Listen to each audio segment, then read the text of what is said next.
¿Te apasionan las historias ocultas y los misterios sin resolver? Entonces estás en el lugar correcto.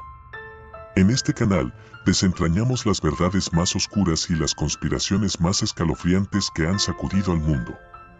Si quieres conocer lo que otros prefieren esconder, suscríbete y activa la campanita para no perderte ninguna revelación. Hoy exploraremos un tema que ha permanecido en las sombras durante décadas. La oscura verdad del proyecto MKUltra, control mental y las víctimas olvidadas.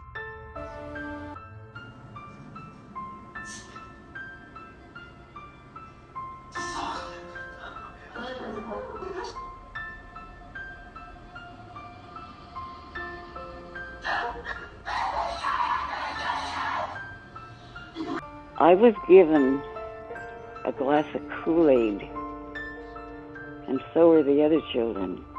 This Kool-Aid was spiked with LSD. It was horrible.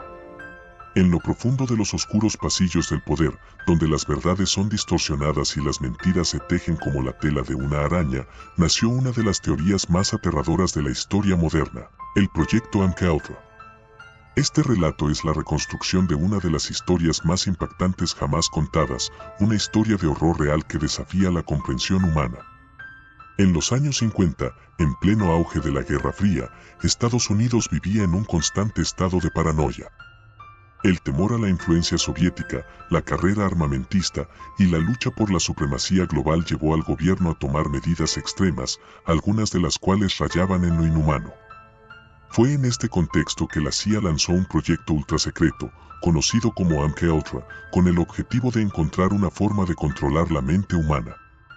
Todo comenzó en un laboratorio clandestino, un lugar que no existía en ningún mapa y donde los límites de la ética se desvanecían en las sombras.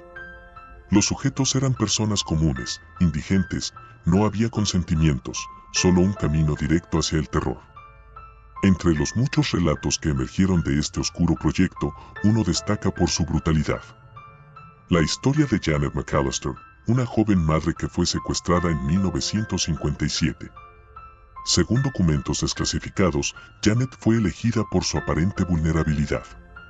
Se convirtió en un experimento vivo, una marioneta en las manos de científicos que jugaban a ser dioses. Fue sometida a constantes dosis de LSD, hipnosis, privación sensorial y técnicas de electrochoque diseñadas para fracturar su mente y reconstruirla a voluntad. Día tras día, Janet perdió la noción del tiempo, su identidad comenzó a disolverse en un mar de confusión. Los recuerdos de su vida pasada se esfumaron, reemplazados por órdenes implantadas que la obligaban a realizar actos inexplicables. Su mente fue moldeada para ser una espía perfecta, capaz de actuar bajo hipnosis sin recordar nada de lo que había hecho. Pero el experimento salió terriblemente mal. Janet, quien alguna vez fue una persona vibrante y llena de vida, se convirtió en una cáscara vacía, atrapada en un estado perpetuo. Los pocos sobrevivientes del proyecto MKUltra compartieron historias similares. Hombres y mujeres que no podían recordar cómo habían llegado a estar en aquellos laboratorios, pero que revivían pesadillas con figuras encapuchadas y órdenes susurradas en sus oídos. Entre ellos estaba David, un veterano de guerra que había sido reclutado bajo la promesa de un tratamiento para su trastorno de estrés postraumático. David fue uno de los primeros en hablar sobre las torturas psicológicas que sufrió. Se vio obligado a permanecer despierto durante días, expuesto a imágenes perturbadoras mientras se le administraban drogas que distorsionaban su percepción de la realidad. A menudo escuchaba voces que no existían, que lo incitaban a cometer actos violentos. Estas voces se volvían más persistentes hasta que David ya no podía distinguir entre la realidad y la alucinación. Un día, se despertó cubierto de sangre, con las manos temblorosas, sin saber si el cadáver que yacía a sus pies era una creación de su mente o una víctima de su propio horror.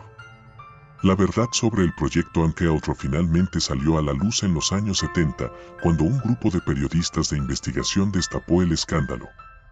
Lo que encontraron fue una serie de experimentos tan atroces que parecían sacados de una novela de terror. Documentos desclasificados revelaron que más de 80 instituciones, incluyendo hospitales, universidades y prisiones, estuvieron involucradas en estas prácticas inhumanas. El público estaba horrorizado.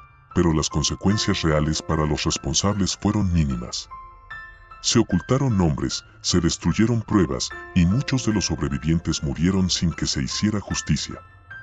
Janet McAllister fue encontrada muerta en 1963, oficialmente clasificada como suicidio, aunque quienes conocieron su historia saben que fue otra víctima del proyecto que la había convertido en una sombra de sí misma. Aunque el proyecto MKUltra fue oficialmente cerrado, las cicatrices que dejó siguen presentes. Algunos creen que estos experimentos nunca terminaron realmente y que aún hoy, en algún lugar oculto del mundo, se sigue jugando con la mente humana de formas inimaginables. Los teóricos de la conspiración aseguran que figuras públicas, celebridades e incluso líderes mundiales podrían estar bajo algún tipo de control mental, marionetas movidas por hilos invisibles. Las voces del pasado resuenan como un eco sombrío, recordándonos que la verdadera naturaleza del terror no se encuentra en criaturas ficticias o en lo sobrenatural, sino en lo que los humanos son capaces de hacerle a otros humanos en nombre del poder y el control.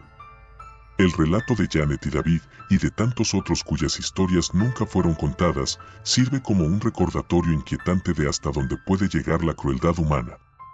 El proyecto MKUltra no es solo una teoría de conspiración, es una realidad que nos confronta con la fragilidad de la mente y el peligro de permitir que los límites de la moralidad se desvanezcan. Es una historia que debe ser contada, no solo para honrar a las víctimas, sino para asegurarnos de que algo así nunca vuelva a suceder. Dr. Cameron, he was a 27-year-old, healthy canoeer, very athletic, and he had asthma. They told him if he went to the Allen Memorial, they could cure his asthma. My father, Charles, was a patient of Dr. Cameron's. He had a trigeminal neuralgia, it's called, where there's a pain in the temple that radiates into the jaw that apparently is excruciatingly painful. They told him that it was psychosomatic, which it's not, but in those days, what did they know? So they sent him to a shrink. This shrink that he went to was working with Cameron, although we didn't know. So he put my father right into the program. I was having trouble with my parents. My father and my stepmother decided to put me in the Allen Memorial Institute. They had no idea what went on in there. I was 16 when I was there. Dr. Cameron pursued a concept he called depatterning, which was meant to reduce patients to an infantile psychological state wherein doctors could take advantage of the person's cognitive vulnerability to attempt to rebuild their mind under the doctor's control. A popular method of choice to achieve this was called psychic driving. The day they put him into like an insulin coma, they took clips from the interview with the shrink and put it on tape to run a loop under his pillow while he was put into this sleep treatment. He also was put in an insulin coma for 36 days with a